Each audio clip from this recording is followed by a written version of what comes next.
Welcome back, everybody, to part 2, in which we will transition and talk more about natural science, physics, but also neuroscience and other areas, and with a different set or slightly overlapping set of panelists from before. I'll ask my panelists to introduce themselves, but this time we're going to change up the question a little bit and be a little silly in honor of our illustrious laureate, David Silver. What is your favorite game that Alpha can play? Is it StarCraft? Is it Breakout? Is it Go, chess, whatever? Kyle. Oh my goodness. Okay, my name is Kyle Cranmer. I'm a professor of physics, computer science, and statistics at the University of Wisconsin-Madison. I'm the director of the Data Science Institute there. As much as I love games, I don't have a lot of time for them. I think maybe Othello, which I'm sure it could play, though I don't know if I've heard it, would be the one that I would choose. Wait, does Alpha play Othello? It plays everything else. I'm sure it could. It could, we'll just, yes. just accept it would work. All right, well, So, yeah. encompass the games it could theoretically play, which is all games. Yeah. Hello, everyone. My name is Thea. I'm an experimental particle physicist. I work on real-time AI. So at CERN, we generate 40,000 exabytes of data every year, and we need to reduce that to 0.02%. And for that, we use data flow architectures on field programmable gate arrays, real-time machine learning to filter that data. Uno? Can it play Uno? Sure. Okay, Uno. But before we go, for those of us who are not familiar with our Greek prefixes, how many zeros is that? Or what's the exponent? Many. So 40 million exabytes. Okay. 40 million. Yeah. So, hi, I'm David Silver, and I work on trying to build agents that can solve the most challenging problems that we face using systems that learn from experience. And my favorite game that has had an alpha X I think it's still Go. It's a very beautiful game, very profound game. If anyone hasn't tried it, I definitely encourage you to give it a go.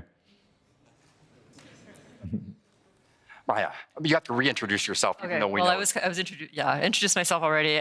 So I'm a mathematician. I work mostly in machine learning theory, but also over the last years, I've had a lot of interactions with neuroscientists and kind of collaborations, as well as with a few other sort of science colleagues of mine.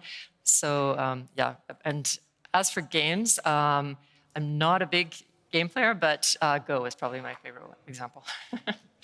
And I guess I have to play this game too, StarCraft. I'm sorry, I thought I was good at StarCraft too. I got the Marines built and the bases, and then I got taken out like this. And Go, I never was very good at.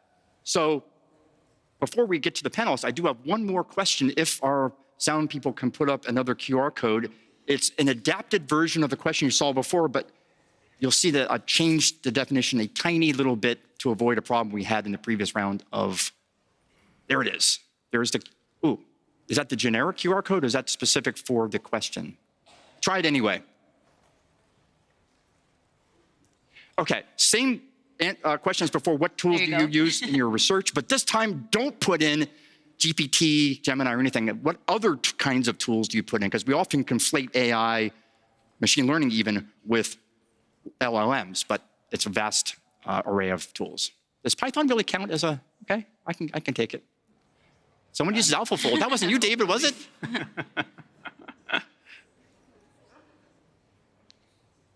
I don't know. Is that a, I don't know the package, I don't know. No love for Jax, there we go.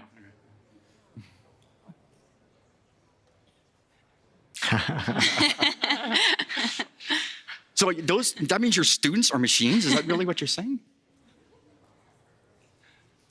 So anyway, the point is there's a huge, or one of the points here is there's a huge variety of machine learning tools to use. It's again, as we discussed in the last session, overwhelming. So here to bring order to that in the realm of physics is Kyle. Please bring some taxonomy to the variety of uses of machine learning in physics, certainly, and to the extent you can comment, physical science. Sure, yeah. I mean, I maybe start by saying that the first part of my career was also in the Large Hadron Collider. I was part of the team that, was searching for the Higgs and things. And right after, well, the Higgs discovery was announced on July 4th, 2012, and that was the same month that the AlexNet paper happened. So it was almost simultaneous that the kind of rise of deep learning as we know it happened with the discovery. I went on sabbatical at that time And I really pivoted to thinking about how can we use deep learning and kind of modern machine learning AI techniques in the sciences, and also without like throwing away thousands of years of scientific progress. Sorry, Rich, but I wanted to figure out how to incorporate that domain knowledge into the science that we Wanted to replicate. Yeah. Right. And so and in the process, I've been looking for projects that kind of exercise that in different ways. And so through that, I've tried to kind of come up with a bit of a categorization or different patterns of how AI comes into science, the different capabilities it enables, the types of concerns you would have as a scientist to incorporate AI into those workflows, et cetera. And so I'll go through a few of them as quick as I can. So one of them that you hear a lot about, I would call generally exploration with verification. And so that includes drug discovery, materials discovery, and even something like AI for mathematics. So in those cases, you have oftentimes generative models that are dealing with a huge solution space, and they're basically throwing out candidate solutions for some kind of problem, but you don't know if those solutions are correct or not, but you can then pair with some kind of verification strategy. In the case of drug discovery and materials, that's like an actual experiment where you look to see if this protein has the shape that you think it should, or it's a candidate for a mathematical proof that you pair with a formal verification. So that's one pattern, and it's interesting because you don't really care if the AI understands. You don't really need guarantees because the verifier is providing all of that. And you can contrast that with one of the areas that I was using AI originally, which was in data analysis and statistical inference. And in those cases, the AI is really part of an analysis pipeline. You're taking actual experimental data, you're processing it, and then you're making claims about hypotheses, right? And so if the AI models that you train there, there's some difference between the data used to train it and the data that you're testing it on, for instance. Those kinds of distributional shifts will make mistakes, and those you'll lead to incorrect conclusions. And so figuring out how to maintain the scientific rigor that we're used to by leveraging that power is a different set of considerations and challenges that's very different than the first one.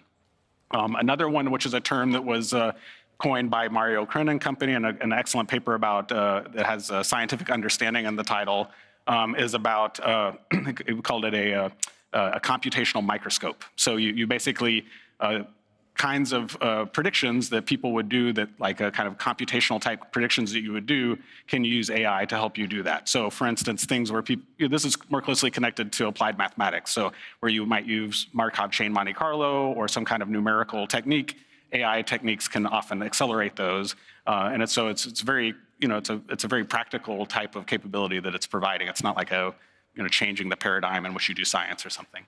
And then you start getting to, well, I guess another related one is when you have a simulator that you would maybe run on a supercomputer that's really expensive. It's not practical to use it in all sorts of applications where you might want to use it. But if you can come up with a very fast neural network surrogate for that model, that approximates either your fluid dynamics or whatever it happens to be, then you can incorporate it into a control system or a reinforcement learning model or something like that. And so we've seen that, for instance, with controlling tokamaks. So it's actually part of a model predictive control system. And then the things that are more high level would be using AI as more like a thought partner or an agent for inspiration, where you're trying to think about how might I go about proving this.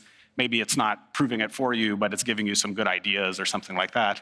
And then the most futuristic stuff would be things where you're really trying to use AI to do hypothesis generation or really be in charge of the scientific loop. And I think we'll go through a transition where at first humans are still a very important part of that scientific loop. And at that point, interpretability will be very important. But sometime in the farther future, maybe AI is just doing it all autonomously, and it operates with some sort of internal states that we have no idea how to interpret. Great, thanks for laying that out. And this whole question of the surrogates, right, using cosmology or whatever, I'd like to come back to, because apropos of AlphaFold. But first, before that, Thea, you are working in just a domain of incredibly large amounts of data coming at you at just fire hose velocity. How does that change the type of machine learning tools you're using as opposed to the ones the rest of us may be familiar with? Yeah, extremely. So I think before you can even think about doing the things you mentioned now, you have to get your data out of your detector. And if that's the LHC, experiments, or if that's a Cherenkov telescope array, or if it's the Vera Rubin Observatory, that's terabytes, petabytes of data. And it's super constrained because we're in this hermetically sealed detector 100 meters underground. And if you want to read out a petabyte of data per second, you have to put in a lot of power and a lot of readout chips. And that means that when a particle traverses that detector, it's going to hit a cable, not a detector material.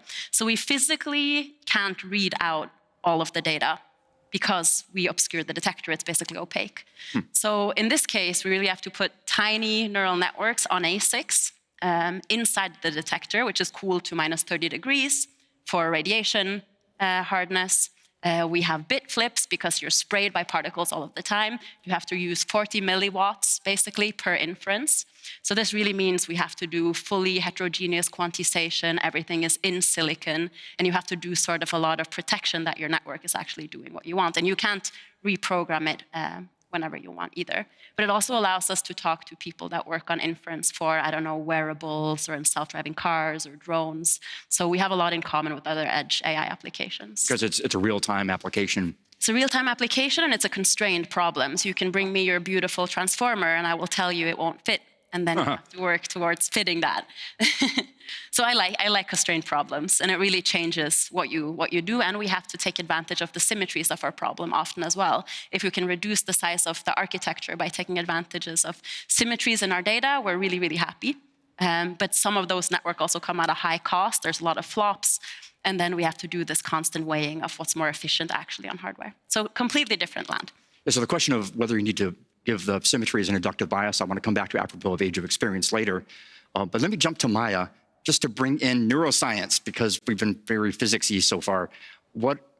You're standing in for the entire neuroscience community right now. Sorry, but can you just give us a sense of what applications are there?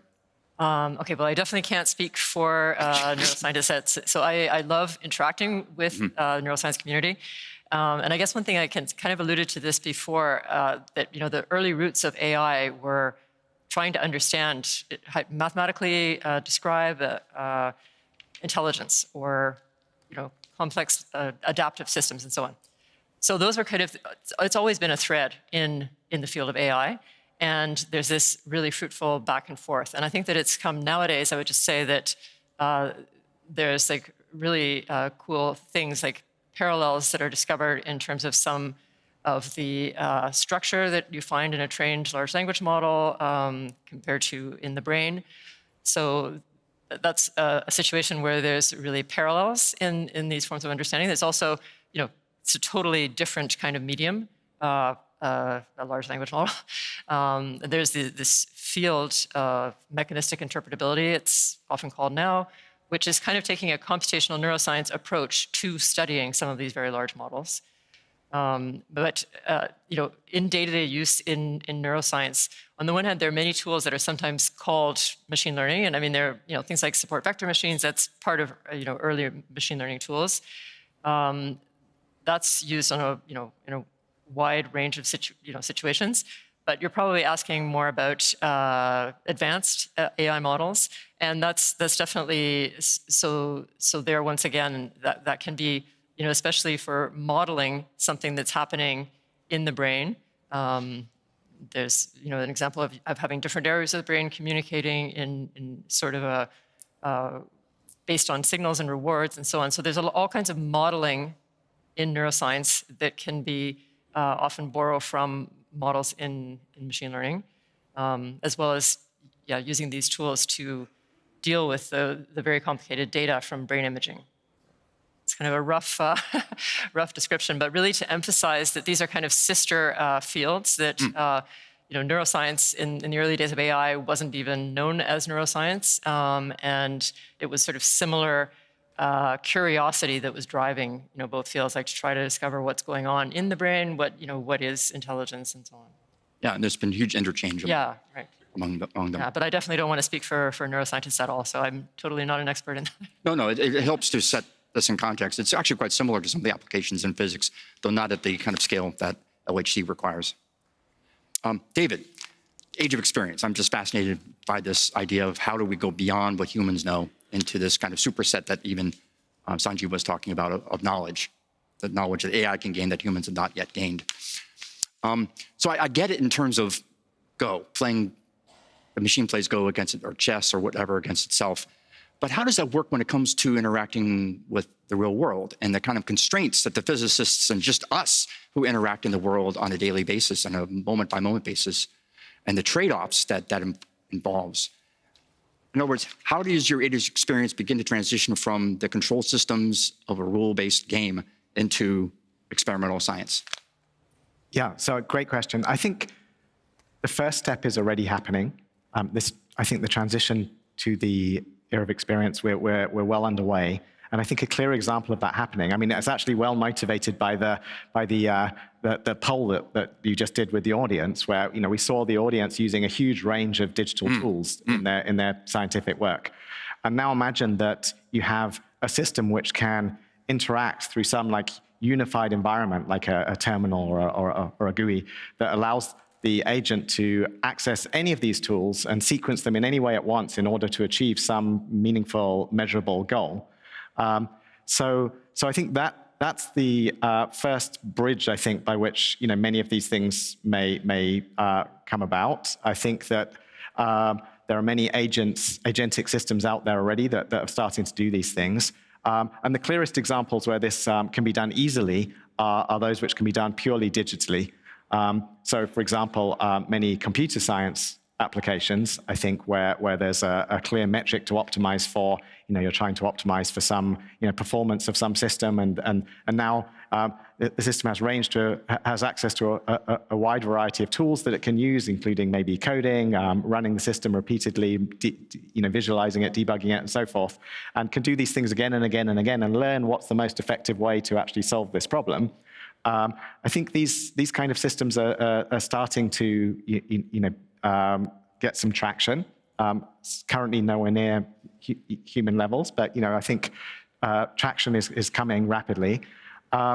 And I think once you have that idea, it's not such a stretch to now imagine that these systems which are operating through some computer interface that has some universal ability to control the digital world, that those digital actions might actually do something in the real world as well. Like maybe there's something which can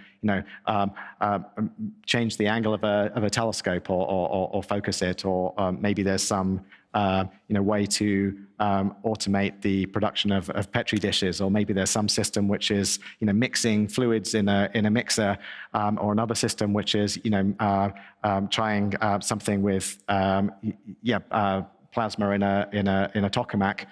So these are all things which it's not a huge stretch to imagine a system that is able to actually start to control these. Now, whether it happens through this unified interface, which is kind of the direction that goes through kind of where the today's like huge LLM-like systems are, or whether it happens with kind of more specialized systems that control each one of those individually, like a system that's learning how to control a telescope to achieve some goal. These kind of systems are coming. And I think the other big question people wonder about, so that's the question of how do you give a system access to the ability to act and observe in the real world? But then the other question is, where does it get its rewards from? What's its objective? And I think the key there is to really have very measurable objectives that can be expressed in terms of what the agent's actually doing in its environment. So you need to have some way, if you're trying to work with trying to optimize for some new material. Well, you need to have some way to maybe you care about the tensile stress or some measure of performance on that material, and that needs to be some signal that can be optimized for. And now you can play around with that material and work out how to build something new and exciting. So I think both in terms of building specialized systems and ultimately general systems that can do many of these. I think that's the kind of the direction that things are moving. Yeah. Can I make an observation or a comment there? So I totally agree, and I think it's a very interesting and compelling picture. But one observation, and it's also something we've seen in practice and like some of the big experiments, is that a lot of that what capabilities you get when you have this like unified interface and this kind of systems picture and all this integration and interoperability, in some sense has nothing to do with AI, right? That's like an engineering systems level thing.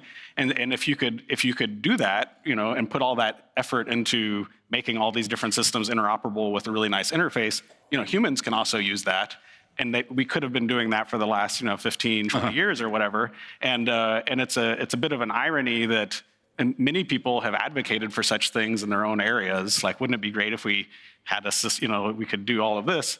And often there's not an investment to do so, even though I think everyone kind of agrees that there's gains from doing so. And so that's just an observation, which is a bit ironic. But we've also seen that because there's a lot of excitement about AI, that somehow then there's an investment in making that happen. And then I think, unfortunately, then oftentimes AI gets the credit for what's really empowered by a systems integration effort, which could have been done otherwise. And also the people that are enabling it are really like domain experts that know how to like make their instrument talk to some other interface or something like that. And it's just an observation and a bit of a commentary that I agree that you would need that stuff to put the AI on there. And if you did do it, then the AI could do all sorts of great things. I mean, I definitely not arguing that point, but it is a kind of interesting one. The other thing that I'd comment is that in terms of the objectives, in the early days when I was trying to talk to a lot of the deep learning community about what we're doing in particle physics, they're just like, okay, I don't need to know just like what is the objective, what are you trying to optimize? And the thing is that like that's not really. At one point, I was critical of our field for not having a more concise answer to that question, and then later people formalized here's an objective to go optimize, but then pretty quickly realized that okay, that's like really missing a lot of the bigger point of like what it is that we're trying to do as a field. And so it's trying to identify that objective and write it down is actually like super duper hard, like a kind of meta science question, which is not, again, not in any contradiction with what you said. It's just like another observation about how these things kind of interface with science in kind of a deeper way. Yeah. Could I quickly say both of these points are very fair. For the first point, I think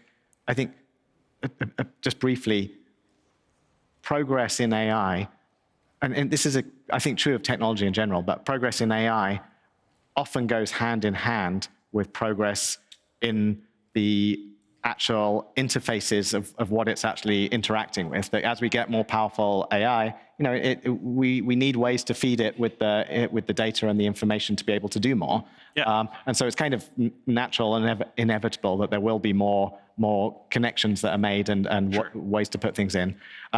Concretely, the particular example I was giving doesn't actually require any change to what humans have had access to all along, which is a computer.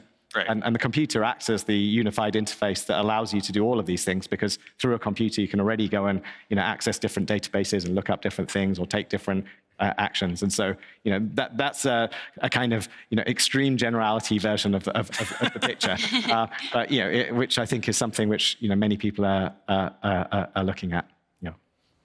Taya, I have a question for you, which is, does the kind of, and we actually talked about something similar, does the kind of AlphaZero approach where you just give the machine, I guess, the basic rules and don't even tell it strategies or heuristics, it finds those on its own. Does that work? Is that going to work in physics? Does the machine need symmetries built into it from the outset, or can it discover the symmetries on its own? I think, first of all, reinforcement learning is something we are super interested in, looking at the real-time inference aspect of it. Because if you think about like accelerator control, for instance, at the LHC, you have protons circulating 11,000 times per second. And the quality of your physics is based on how much data you can collect, basically. So we know we can take data 6 months of the year, because in winter it's too expensive to run the LHC. And the way we collect good physics is by keeping these protons on this circular path 11,000 times per second. And we need to control the magnets that keep them on their path. And there's a person in front of a computer that basically gives these parameters of how to steer the beam and how to control that beam in real time. So obviously you could most likely do that faster and more accurate if you use reinforcement learning for basically control of that. So we're super interested in this type of thing, but then it's also like, as soon as the beam smashes into the wall of the pipe, you melt the pipe. So it's like, you don't really want to do that mistake twice. So there it's also like, okay, where do you actually do these things? And we have simulation. This is the way we usually figure out what parameters to use. So we have high quality simulation where we can probe these things. And then it's like just careful monitoring and adjusting parameters. For that, I think it's super useful. So one of the other things where we are operating inside the detector, when we have AI on the little ASICs inside the detector, we know as soon as we fill the Large Hadron Collider with protons, and collisions start happening, the detector degrades instantly. So within 5 minutes, it becomes opaque, basically, from radiation. So the conditions inside the detector, the X that you get into your network, has changed within that first minutes of data taking. And this is something you have to account for as well. So things like continual learning and stuff like that is also something we're exploring and thinking of, but we're a bit scared of because everything is kind of hardwired into that ASIC. You can reprogram the weights if you want, but I think it's the future, but we're a bit scared. Can I make one clarification in case there's a misunderstanding? And I think look, when we talk about things like the era of experience, it's really trying to articulate a view about the future of where profound AI could ultimately arise. If you're facing a particular application, with particular constraints in it, you should do what it takes to succeed with that application, and that may or may not require the methods which come out of reinforcement learning or the era of experience. To give one concrete example, one of the main actual scientific impacts I had was with AlphaFold, where I think my main contribution to the project was to tell them not to use reinforcement learning, which had been a big part of the project in the early days. Was really trying to focus on, could you treat this like a human folding a protein step by step, action by action, and it just felt like really, if you really want to solve this problem today, it felt like an ill fit to what was the most likely path to succeed, and so I encouraged them to move beyond. So for any given application, this. I think there are exciting ideas that we can draw on, and if they're appropriate, then we should use them. And if there are additional constraints that need to be added to keep them safe, we should put those in. And if they're not the right fit, we shouldn't use them. I think the era of experience is saying, look, if we want to bring profound, general, capable intelligences that are able to discover things that go beyond humans, is there a path to it? And there's a suggestion that this is the path and the way to think about it. Yeah. But it sounds, just if I'm understanding correctly, both of you, that there does need to be quite a considerable amount of human foreknowledge built into the system so that the RL or whatever learning procedure will work without destroying the collider or sending the self-driving car off the cliff or something like this. So how do you go beyond, I guess my question is then, how do you go beyond the human if you need the human kind of in the loop already to make the system work? Does that make any sense?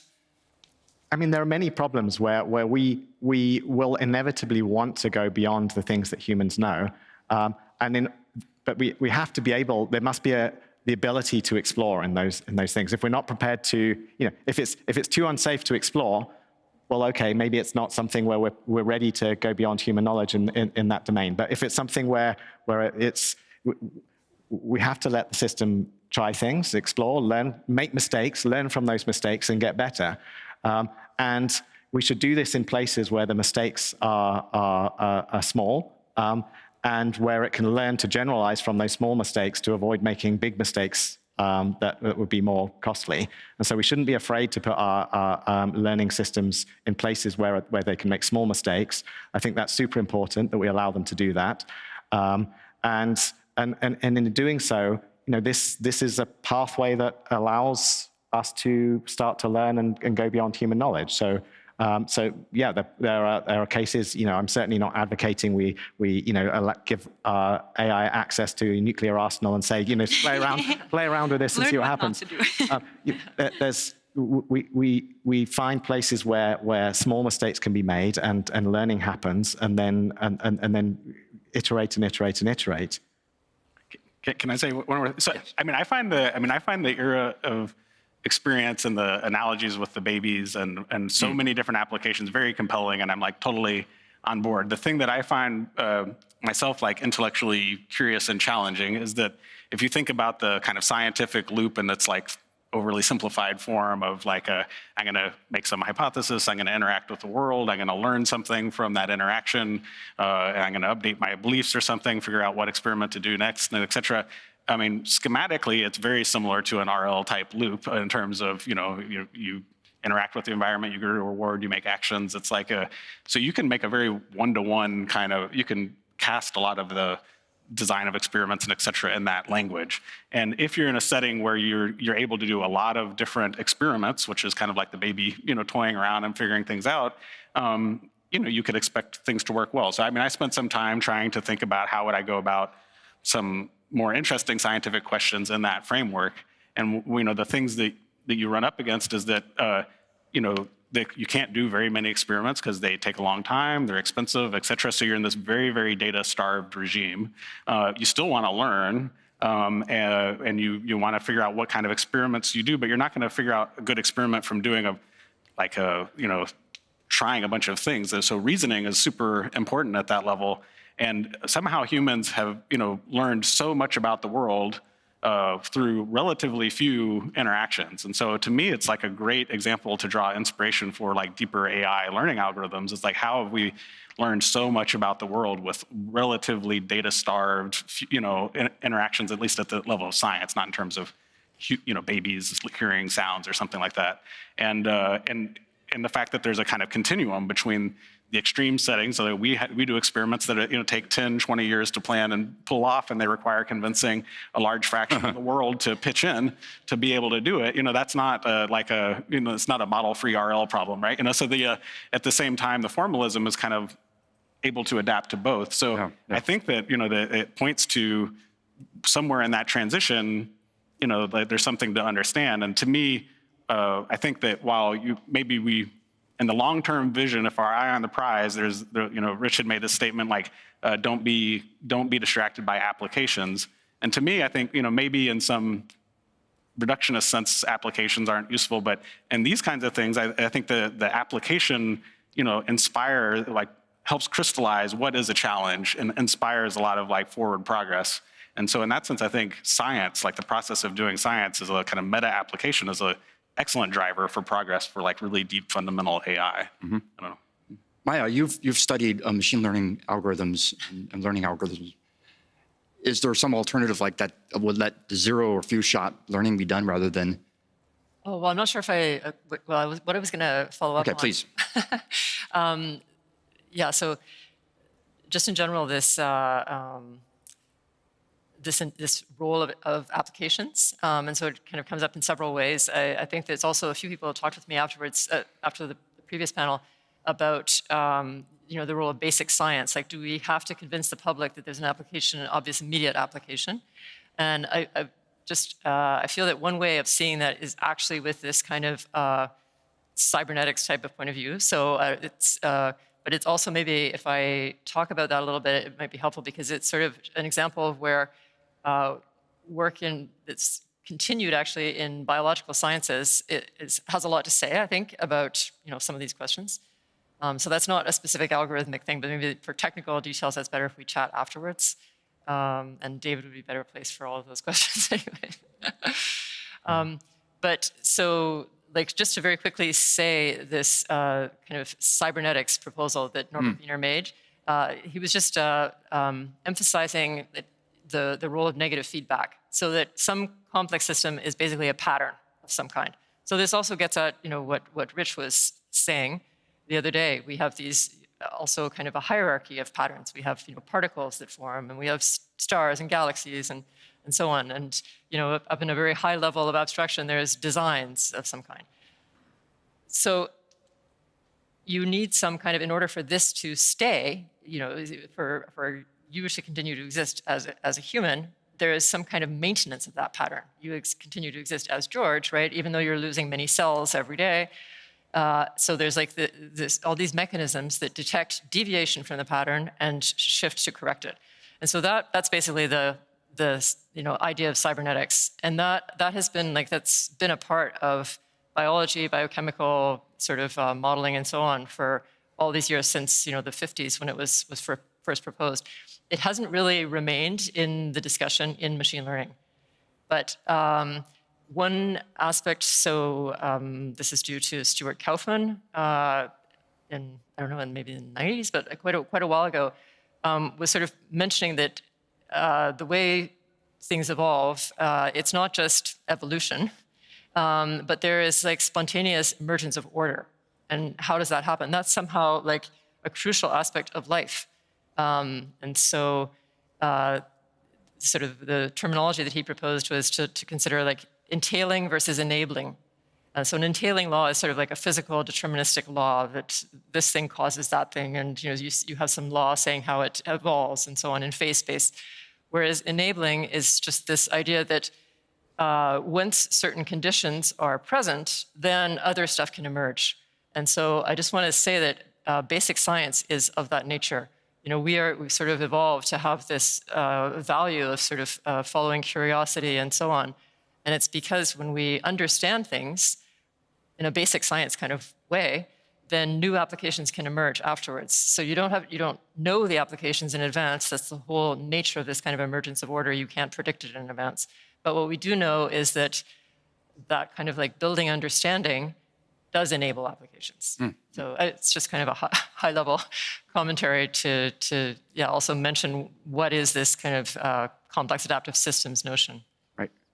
Okay, I do have a few other questions, including for you, David, but I think we should move to the audience, and then we can come back to my questions if time permits later. So where are the cube holders? Who would like to pose a question to our illustrious panel? Oh, wow. You guys have no questions, really? Then I can ask my question, please. Cube runner. And that, of course, breaks the symmetry here, so now this side can ask questions, and we'll go over this side later. This is like flipping a coin, I guess. You were the coin. It's Vince Cerf again. This is a question for David. I'm thinking a little bit about our control of the data centers and the cooling of the data centers, and we use machine learning to achieve that objective. But as far as I can remember, we didn't use reinforcement learning. I thought we used something else, which was trying to assess the statistics of the cooling system and the setting of the pumps and valves. But can you correct me if I'm wrong, or if I am correct, what did we do if it wasn't reinforcement learning? It was actually a form of reinforcement learning that was used. It was a slightly simplified form of reinforcement learning where there's no sequentiality involved. So there's a very complex system, and it's trying to learn, what configuration should you use at any moment in time, and then measure the performance over that snippet in time without worrying about the delayed feedback of what happens later. But that's still a form of reinforcement learning. It was learning from the experience of, trying this configuration, seeing what happens, and then learning which of those configurations performs the best across the data center.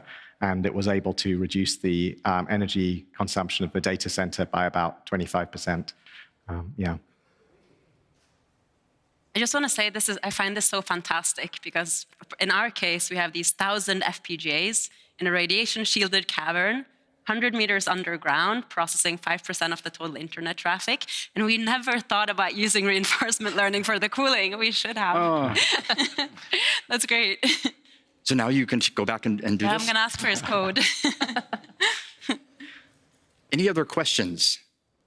I will go back to this side. Yes, no aisle.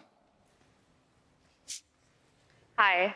I think there's the AI has sort of impacted the software world a lot, like with coding and in the practical sense, but it's had less of an impact in the physical world, like say for in the manufacturing of physical products, like from design to actual factories, et cetera. And I think one of the issues with that is probably data scarcity or data not being structured for the most part.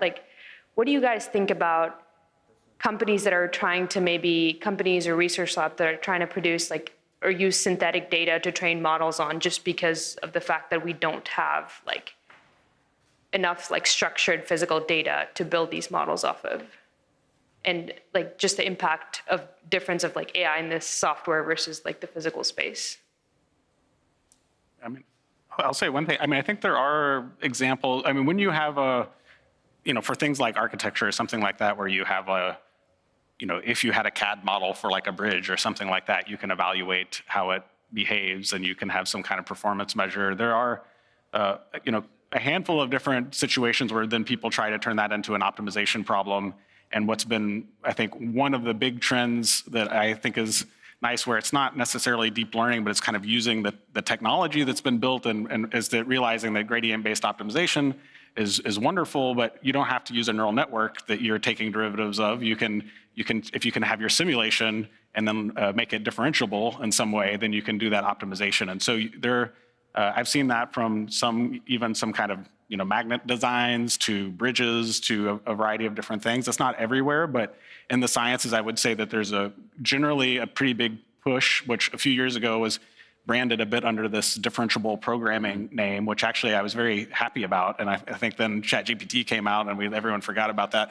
But from the scientific point of view, I think that's something that is very compelling, and hopefully we won't forget about it. And it's a wonderful synergy because you still get to take advantage of the learning frameworks like PyTorch and JAX and et cetera, but it doesn't look like a neural network. You're differentiating through a understandable, simulation that engineers and scientists have already kind of put effort into building. Any question on this side of the room that the cube can go to easily? In the middle, the one further toward me.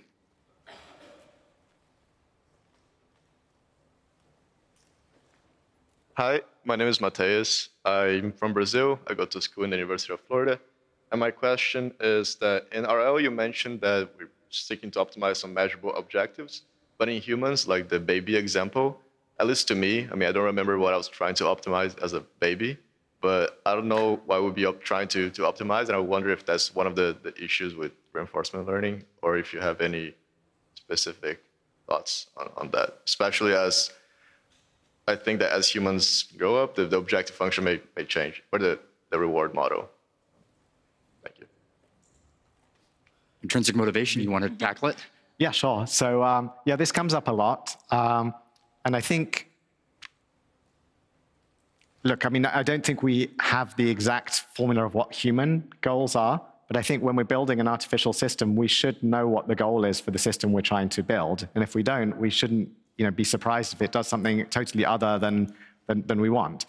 And I think the other thing to say about this is, often people, we shouldn't conflate the ultimate goal of what we're trying to get our system to do with the sub-goals which it chooses from time to time in order to achieve that overall goal. So it may be that there's some system with some very long-term goal, but from time to time it might choose to have some might be motivated, like the baby, plays around with things. Well, why? Because probably that's going to help it learn skills which are useful later when it, really needs to do something important in its life, like avoid an accident, and maybe it's able to manipulate things in just the right way to avoid something terrible happening. So these skills are important that get accrued, and so it looks to an outside observer, like the baby maybe has some goals during this kind of playing phase where it really wants to explore and what would it be like to make the boingy thing on the door make a really interesting sound, or what was it like to turn this object upside down, and they'll pursue that goal. And if they find that that goal is no longer interesting to them, or they can, they're very good at that particular achieving that goal, then maybe they move on to something else which is more challenging. So there's a kind of curiosity that maybe helps to drive things towards the overall goal. But we should be able to say what the overall goal is to our system. And this is something I think we have this quite often there's this thing where we apply a different set of rules to our AI to humans, because this exact same issue occurs with humans, and we face it all the time. We're working with other people and we want them to do a piece of work for us, and we're trying to specify what do we want them to do, and we try and set the objective, and sometimes it's not set quite right, and they slightly optimize for the wrong thing, and then we have to iterate and say, no, what I really meant was to do this. If anyone's had an extension done where you have to go through this many times with your builders, or if you're trying to work with a collaborator on a project. So this is something we deal with humans a lot, and it's like this imperfect process of trying to understand what is the what is the objective, and then we kind of figure it out. And I think that this is something that can be done through AI as well. And then we have to ask, well, what's the overall thing which allows this optimization to happen? And maybe it could be something really simple, like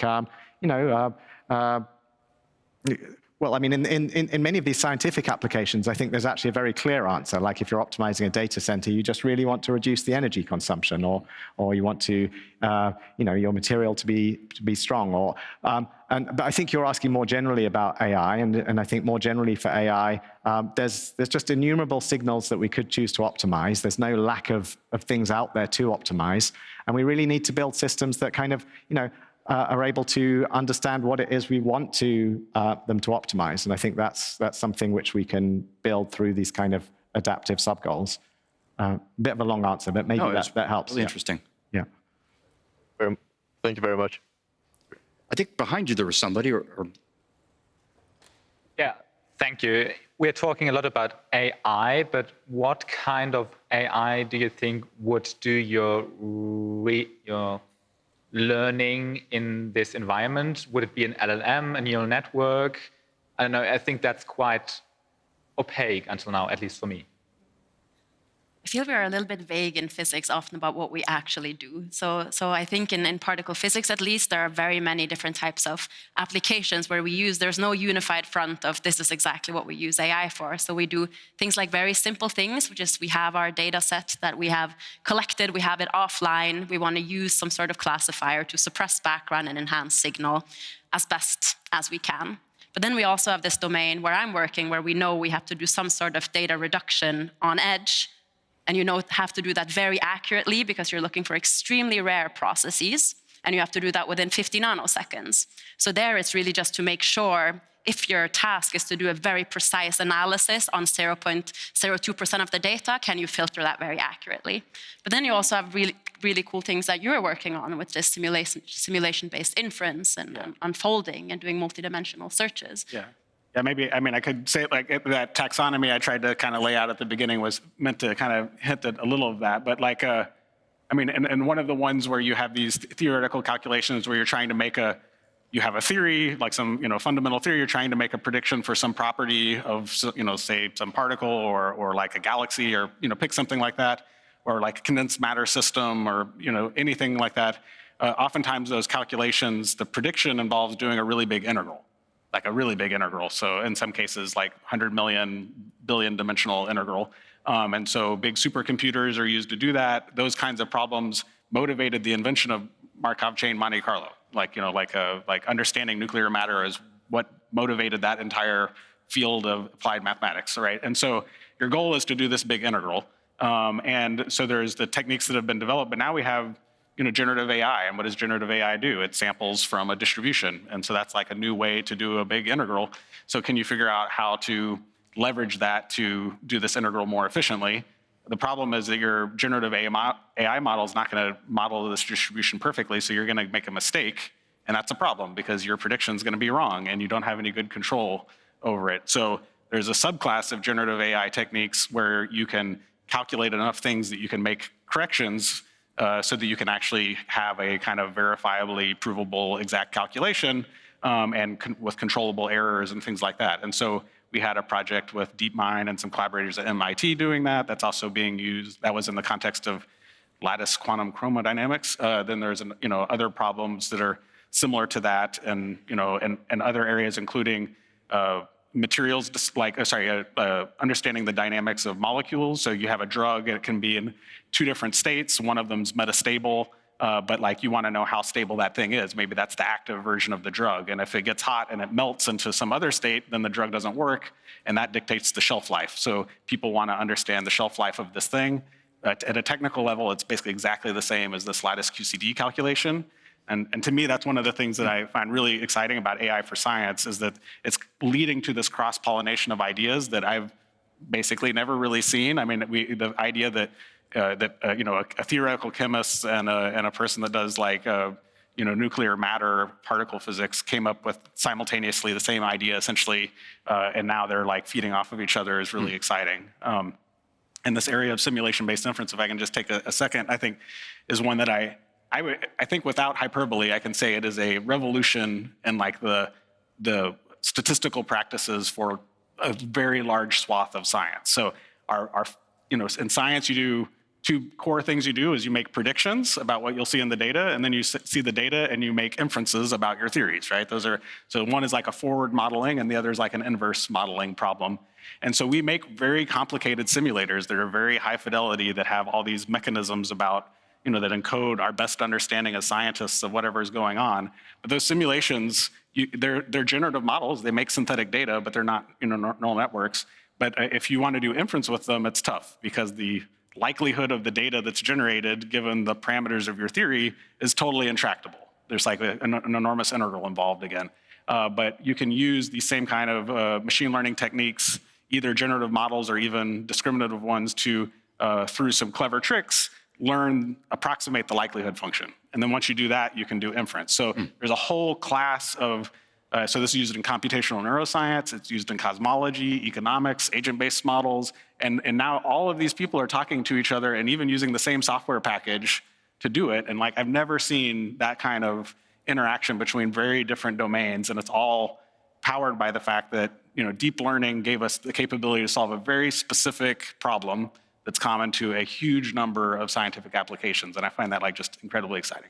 So deep learning is acting as this interdisciplinary bridge or Well, it's empowering a specific capability that you can abstract in a way that is a useful abstraction for a number of different domains where you have like it's solving a very concrete problem. It's not some hand-wavy something. It's like a very specific thing. And so like that is just like, taking off like wildfire across all sorts of. So this integral in QCD and this integral in condensed matter. These kinds of.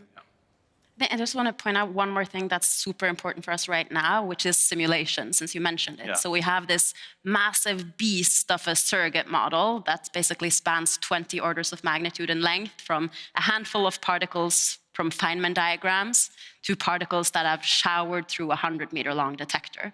And generating that simulation takes 60% of our CPU total at CERN, and we have 400,000 processors.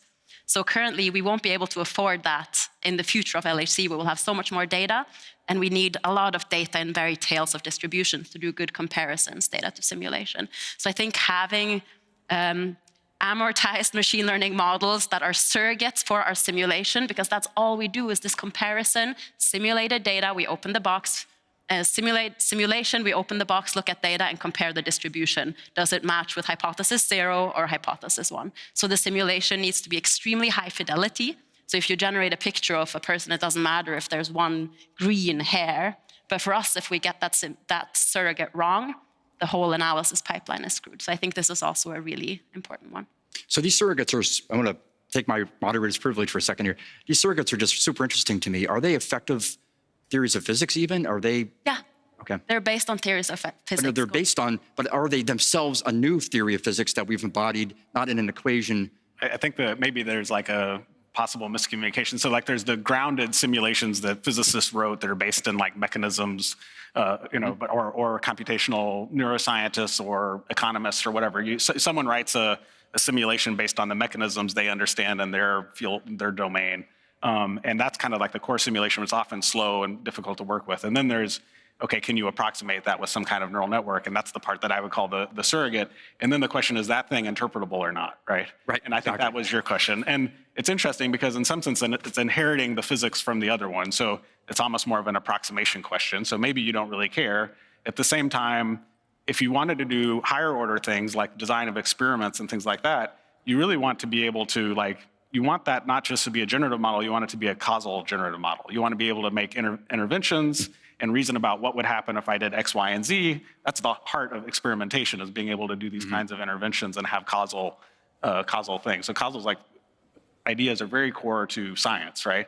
And so I think it's an interesting area of, can I get something has all the advantages of being fast, like a black box surrogate model, but still maintains some notion of causality and interpretability, maybe at a coarse grain scale, that allows me to do fast experimental design, fast inference, and all of those things. And that's, I think, not solved at all. That's like a cutting edge research problem. I mean, is that what AlphaFold's doing, essentially? AlphaFold did not use so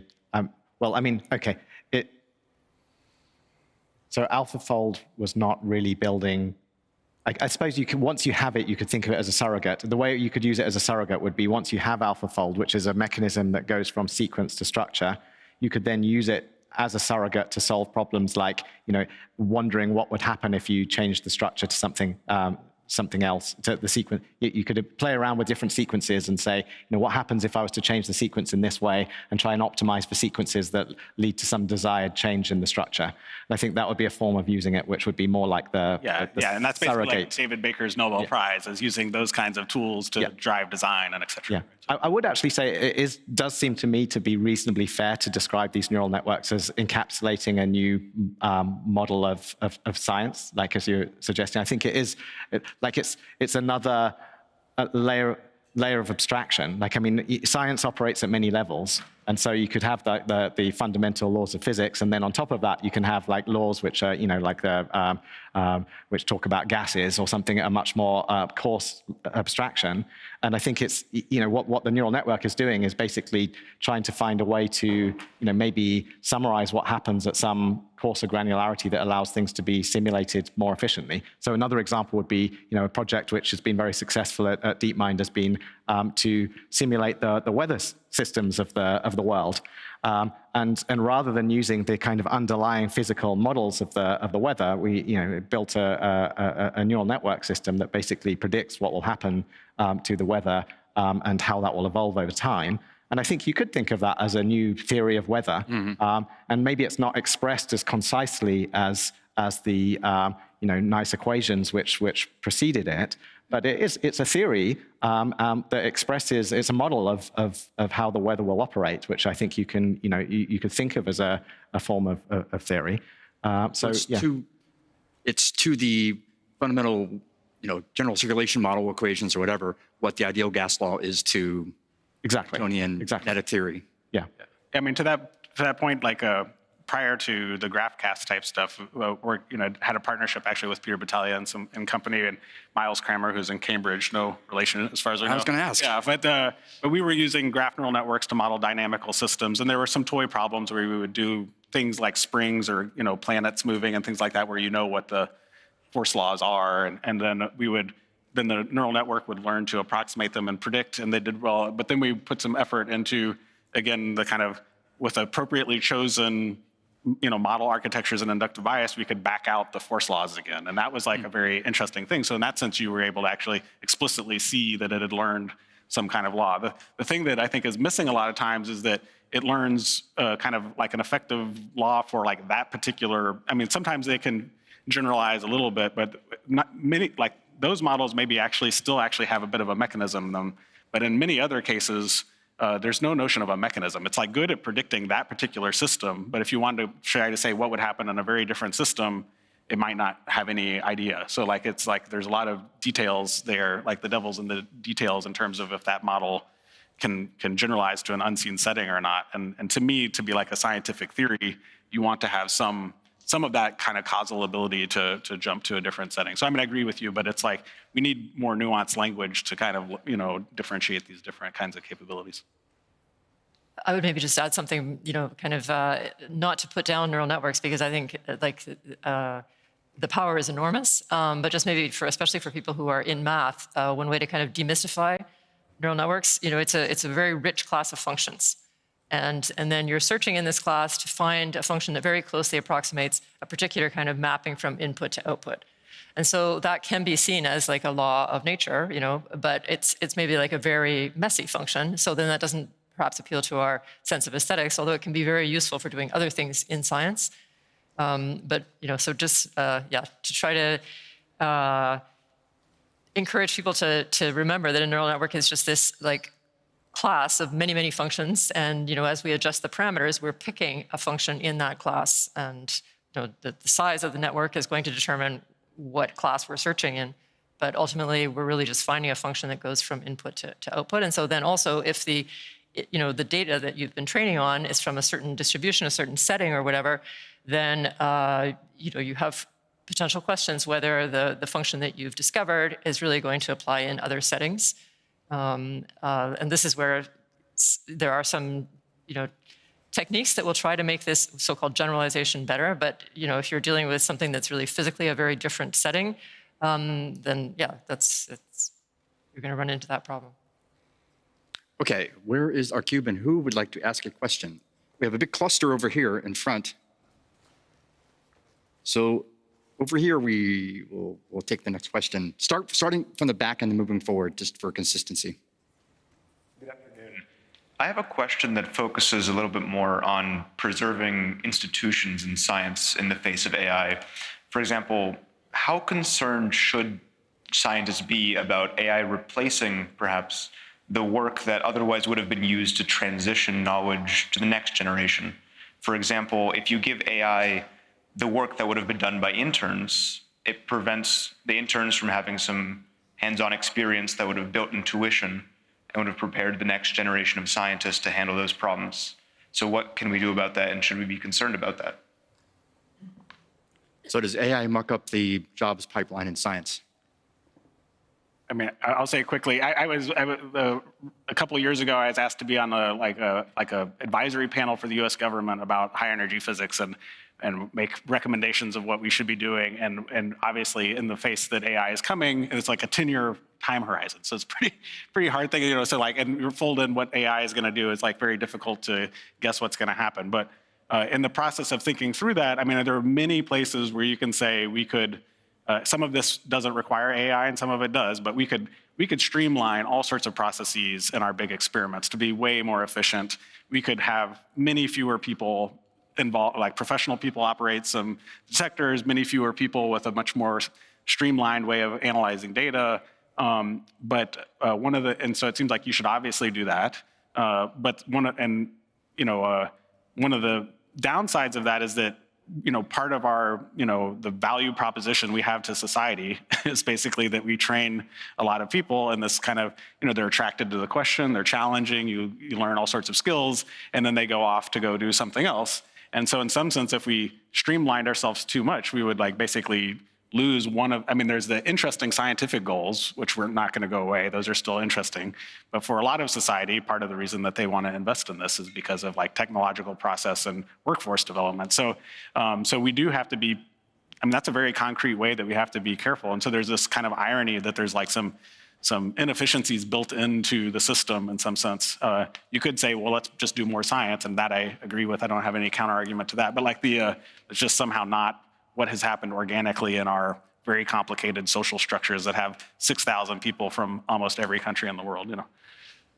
But do you see that already? Do you see that interns, for example, or undergraduates, or go up the hierarchy, are being displaced because AI can stand in? And the thing that's happening right now, which is a little bit what we started with earlier, there's a lot of things that really you don't need AI to be in the mix, but somehow the excitement around AI has gotten people to invest in the following, and some of it is improved documentation. People want their chatbot that can leverage all of the documentation and all of the talks that people have given that looks at all of that, so you can ask a question about some analysis. We would have wanted that for the last 20 years, but and you could have just, the investments you need to kind of organize the information a little bit, you could have been doing. But now, because of excitement about AI, that is happening, and that is actually helping with training and things like that. So there are a lot of places where it's streamlining how we do analysis and training people and all sorts of things. So right now, there's a lot of good side to it. We're not yet seeing the kind of job displacement part, and to the extent that there are losses of jobs, that has maybe more to do with issues about federal funding. Uh-huh. Could I make just 2 quick points? So the first is that I think science has been continually reinventing itself with the advent of technology since it began. I mean, it's like every new technological innovation means that people have to adapt and change the way they do science. I mean, physicists do a very different kind of physicist, I presume, now that there are particle accelerators than they did before. And this happens across, many innovations across science, including, things which aren't so much about AI, like, access to papers was mentioned already, the ability to communicate rapidly by email or chat or so forth. So, science will continue to reinvent itself. I think that's the first thing to say. The second is, I think we shouldn't underestimate how exciting this coming period is going to be for science. And I sort of heard this, but didn't quite hear this in the previous panel as well on mathematics. I mean, I also work on AI for maths as well. And I think that's coming maybe sooner than some of the kind of scientific applications that happen in the real world, just because it can be accelerated so quickly by it's purely can be done digitally. But I think in both cases, a massively exciting period is coming where anyone who is a mathematician or a scientist should be just so excited to be alive now, of all times. We are alive now when the greatest changes are going to happen, the biggest discoveries, the most advances are going to happen over the next few years. I mean, to me, that's just this wonderful opportunity to be in the field. And I think that as these things start to unfold, that excitement will propagate and I think will generate a lot of excitement for young people and to anyone interested in it. So I think those two things seem really important to me, at least. The continual reinvention and just the opportunity of what's coming. It's just it's going to be amazing. I am so happy you're saying this. I couldn't agree more, because I feel always when we get this question, I have to put a sinister face and really concerned, like, yeah, this is a big problem. But it's actually not. Like, we're doing analyses we could never have dreamt of doing with the amount of data we have, purely because of deep learning. We have a 60% improvement in sensitivity. So those students that maybe now won't do those calibrations anymore, because thank God a neural network is doing it for us, they're now searching for processes we didn't think we could measure. So I fully agree with this. So far, we don't see this as a problem. The cube, where is it? You go right next to it, two doors, and then behind you later. Okay, I just wanted to react to Kyle, what he said previously, because I really like the idea that AI helped to create some kind of unexpected bridges between some kind of two theories. And I'm wondering if this was a coincidence, lucky coincidence, or was it part of some kind of bigger program for searching these kind of patterns within known theories? I mean, it's a very good question. I guess I certainly don't really know, but I've thought about it. The one thing that I think happened, which is interesting, is that normally there's progress in all sorts of different areas. The world's complicated, and people pay attention to the literature that they're paying attention to. And so in that sense, it's very diffuse kind of evolution of knowledge. And I think with AI and deep learning, it was such a shot heard across the world or whatever that everyone started was paying attention. And there was this kind of interesting synchronization where a lot of people read a lot of the same papers, and even at the level of the notation, the terminology, the jargon, latent variables, this is how P's and Q's and a bunch of choices about how you write things down, kind of synced, at a global scale, a lot of people that think deeply about things. And then also you start reading about, oh, look at this capability, that capability, and somehow then people are thinking, how does that impact what I do? And then to the extent that there were maybe, unknown that a lot of people were facing the same challenges, but they previously talked about them in totally different language, it was very difficult to discover that. But then once there was the synchronizing event that said okay, now I can think about generative models and et cetera, and that's going to solve this kind of thing that had 5 different names in 5 different fields, that I think that was part of what happened, so that it's not exactly coincidence, but a synchronization event. That's my deepest insight into that. And it's been extremely fruitful for scientific acceleration. I think it was we talked about backstage too. I couldn't have asked you which helicity angles to choose for my Higgs search, because you would have no clue what I was talking about. But then when I was at Jeff's workshop before, and he said, oh yeah, now we use knowledge distillation to go down to the tiny Gemini. I was like, oh crap, how are you doing that? When are you quantizing things? I need that for my calorimeter. So it's exactly the same problems, and now we can solve them in exactly the same ways. So that's what's accelerating science, I think, in a huge speed. I was just going to add, we can be excited about the possibilities while also being, aware of the, potential downsides. We can do both at the same time. We can be motivated by the excitement and therefore want to be extra careful in the way things are deployed. And I guess one issue is sort of different rates of adaptation. We are living in sort of human bodies. We have human emotions. Well, there's this famous quote of, a biologist maybe, Wilson, which is that humanity's problems are due to, having Paleolithic emotions and medieval institutions and godlike technology. But these are different parts, these are different scales of the system. Like we have certain, just as animals, we have certain things that have evolved. So we have fear that comes up so we can run away from some imminent danger. But we also have like higher cognitive capacity so we can say, oh, okay, I see that as fear. That means I should figure out what to do, without just like jumping immediately to run away. So yeah, I think we have the capacity to navigate a course of action. So we get the benefits of the exciting stuff without falling into some sort of pit. If we can hold those ideas both. Yeah, exactly. Okay, the cube, where is it going? Hi, it's the first time I use this, so sorry. Well done. So I have two curiosities, just very simple. So basically, I mean, at CERN, you have some physical, I'm not an expert of particle physics, but you have some physical stuff to measure. Now, the question is about the prediction comment by Maya. Prediction does not mean that you will satisfy the physics. So do you need this at CERN? And does like reinforcement learning by what you know so far in the crazy examples like GraphCast satisfy the physics? Because you can infer the meteorology, but you don't know if you satisfy the underlying equations, and you might need that, for example. Do you need this at CERN, and does reinforcement learning do this?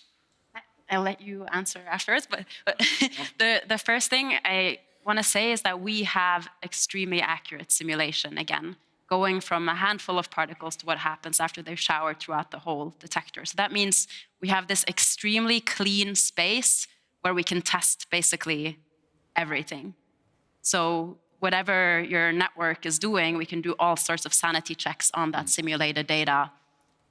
No matter what your algorithm is doing, you have this very clean labeled data that's highly accurate and based on first principle, basically, of quantum field theory.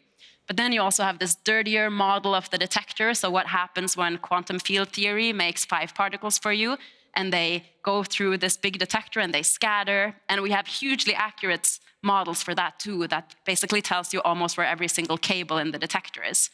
So usually what we do is that we rely on that quite diligently to verify we're doing things right, I guess.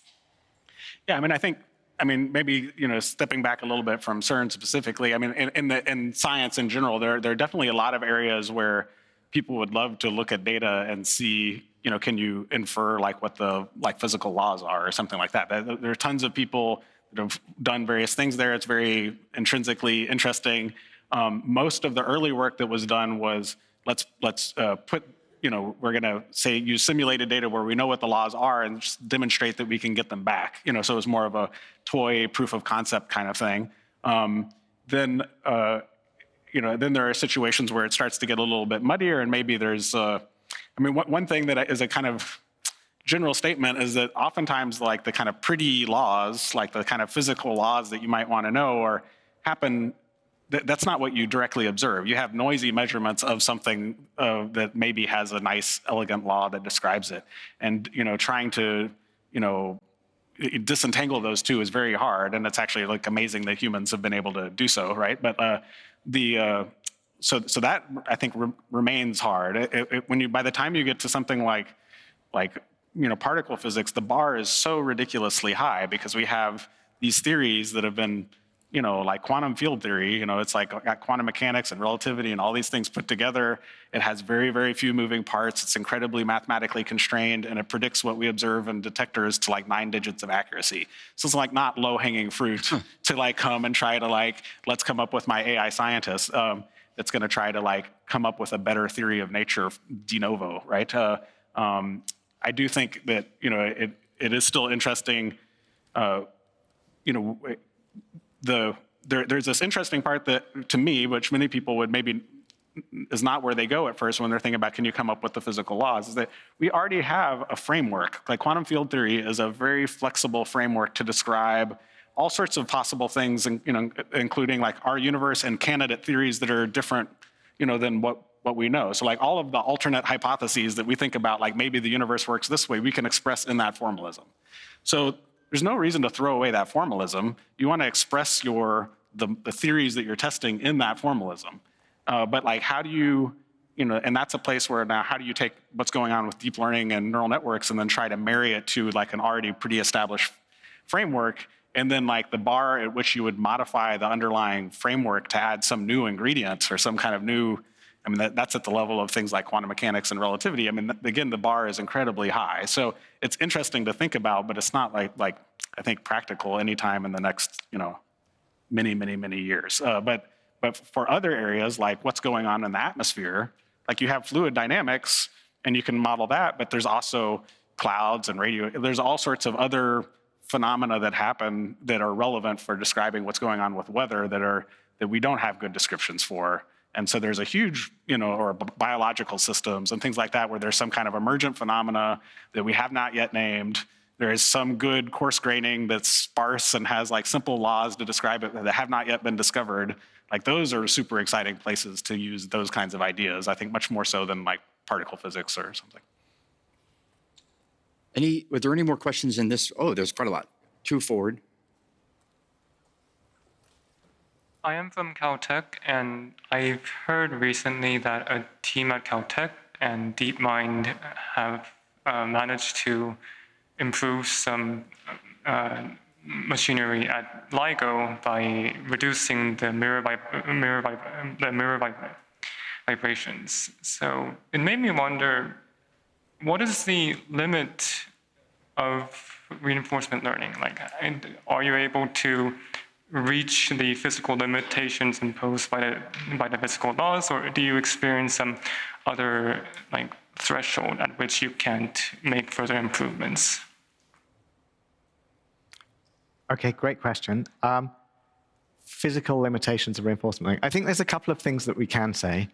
The first is that there is a difference, like one big difference between what we were talking about in the previous panel, which was mathematics, and this panel, which is science, at least where science is applied to the real world, is that the nature of the experience requires actually doing something in the world. Like there's some physical interaction that's actually required to be done, and in many cases that's going to be slow.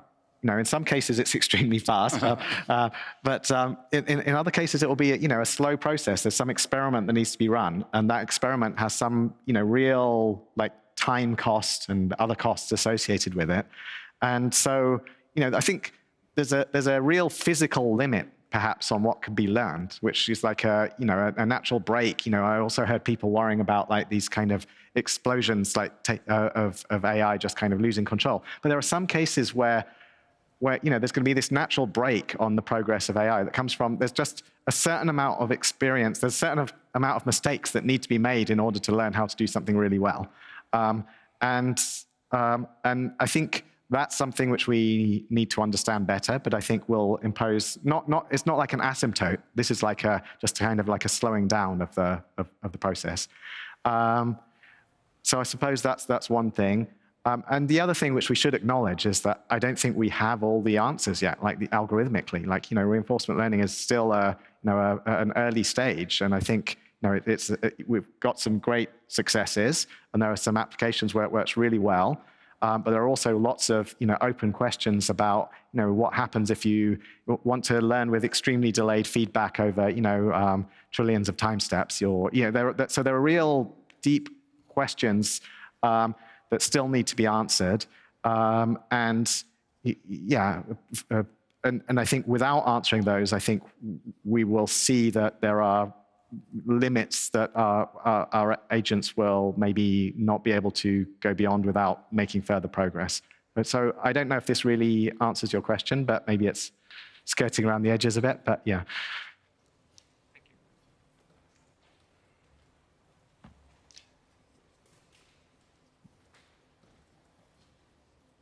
Thank you. Pat Hanrahan. So I was involved in several computational science projects which had this notion of uncertainty quantification. So they'd run these big simulations, and then they actually wanted to know if they were predictive. And every one I was involved in, they never really were able to achieve that.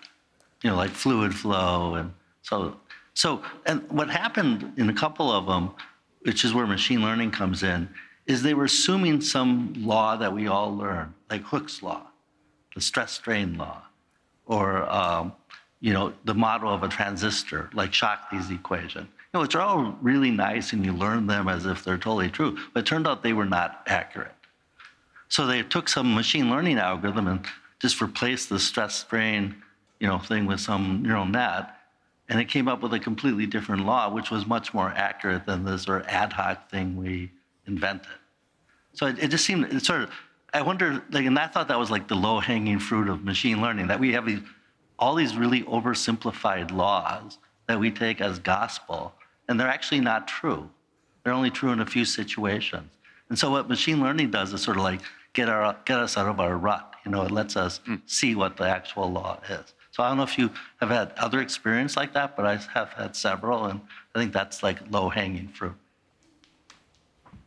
Yeah, absolutely. There are sort of like laws and there are laws, right? When you talk about something like quantum field theory, or like some general relativity or something, it's people don't think of that as like some ad hoc whatever. It's like pretty high bar. But for a lot of other more phenomenological laws, they're like clearly too simple, and it's the kind of George Box all models are wrong, but some are useful story. And the thing that the physics, if you talk about like the spherical cow, and the thing about the spherical cow models, which are simplified, is that they're useful for humans to reason about, because you can look at them, you can see scaling behaviors, you can do all sorts of things, and that helps, for instance, in like designing experiments and et cetera, even though if you sacrifice some fidelity. In some talks I give a slide. There's like a cow. There's a spherical cow, and then I have my Dolly generated version of the transformer cow, which is like which is a much higher fidelity description of the actual cow, but much harder to reason about, right? It's like so I think. So trying to find that balance is like a really interesting question. So could you, sometimes it's just add like residuals and try to learn them, and so you still maintain, it's kind of like a regularization around something you think is approximately right.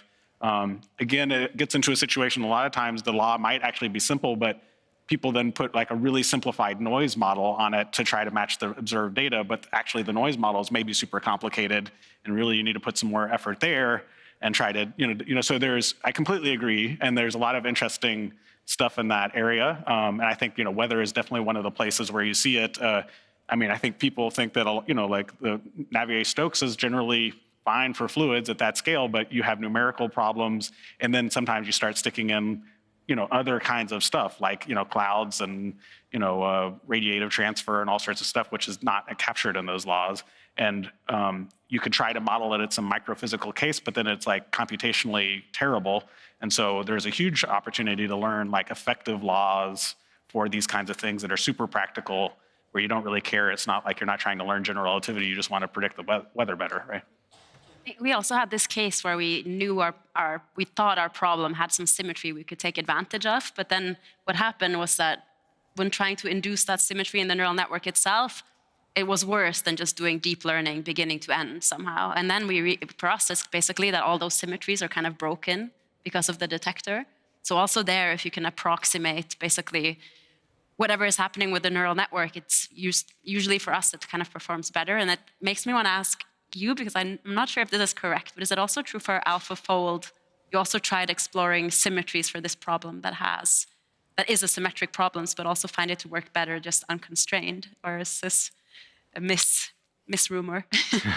We definitely explored symmetries, and I think many things were tried during the course of the project, and I think in the end the version which there have been different iterations of AlphaFold as well. So in the end, maybe it will turn out to be the case that symmetries end up being useful again, but. I should also say this was also true in previous work on games. We explored using symmetries in the game of Go, and then in future work we ended up throwing away the symmetries just to see if you could learn without them, and everything was kind of fine, but a little bit slower to learn. And sometimes it's actually it can be helpful to throw away the symmetries and allow the system to kind of understand for itself, figure things out for itself. And other times it's helpful, so yeah. Okay, I think that's the end of our question, because I do want to, was there one more question, or? I wanted, Okay, If you want, yeah. get one more question. You're the last question. Yay. Thank you so much. Yes, so my question concerns AI for science. So historically, it seems like a lot of the fields were more like closer together, whereas now everyone's more specialized. And I wonder if there's something the reverse happening with AI being trained on so many modalities and domains. And so, like, I'm curious, what are your thoughts on like world models that like Google and other companies are training, or also like AI as a theory or at least model of everything? What are your thoughts on that? And are you interested in that for the natural sciences? Is it useful? Is a specialist model more useful, or a generalist model like so far in application? Thank you. Yeah, I mean, there's a ton of excitement about foundation models for science, and also like multimodal foundation models that can consume various different types of data modalities. The diversity of data modalities you hit in science in general can be enormous, right? So that's and there's, I think, to me, I think there's some kind of deep questions about like, why would you actually think it's going to help? I mean, you know, is it something that just like there's a feature about the data that's useful in many different places, or is there because there's like some underlying causal thing, like a star exploded and I saw it in radio and I saw it in optical? Those are like different phenomena, right? And then or is it somehow trying to leverage something about like what's knowledge that's in the literature and trying to, you know, those are all different. And I think the field is kind of generally exploring a lot of those and trying to figure out like what's the most promising or how to think about it. No. Okay, just to bring this to a tidy close, inspired by something you said, David, let's go down the panel. Each of you tell me something that's a very deep question. Go deep now, that you have and you hope will be answered by the use of these machine tools. Starting, go this way, Kyle. Oh, wow. Can I start over there? I think that maybe the part that, yeah, I'll say it this way.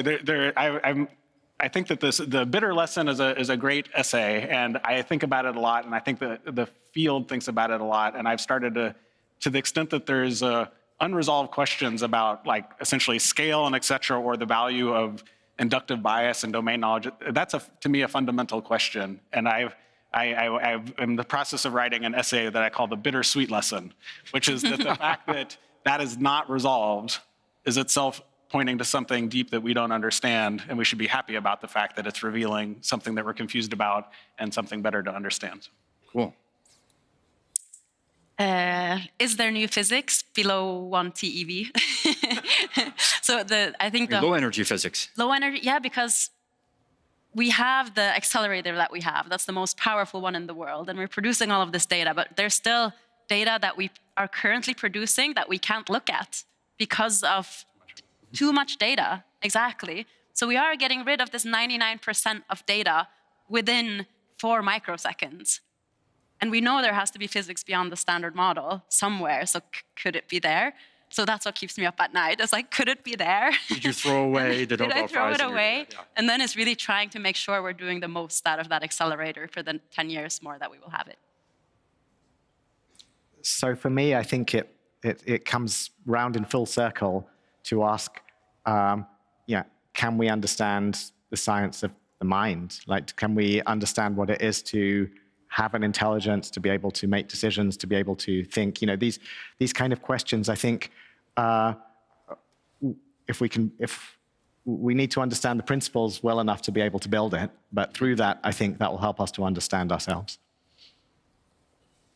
Yeah, science of the mind, I can definitely relate to that. Like, to give one specific thing, I mentioned this emergence of order that happens. And so I think that this is a place where definitely requires mathematicians working in dynamical systems, but together with biologists, chemists, physicists. So how can we describe this mathematically, what's happening? I think that's a deep question that I'd like to understand better. Let's thank our wonderful panelists.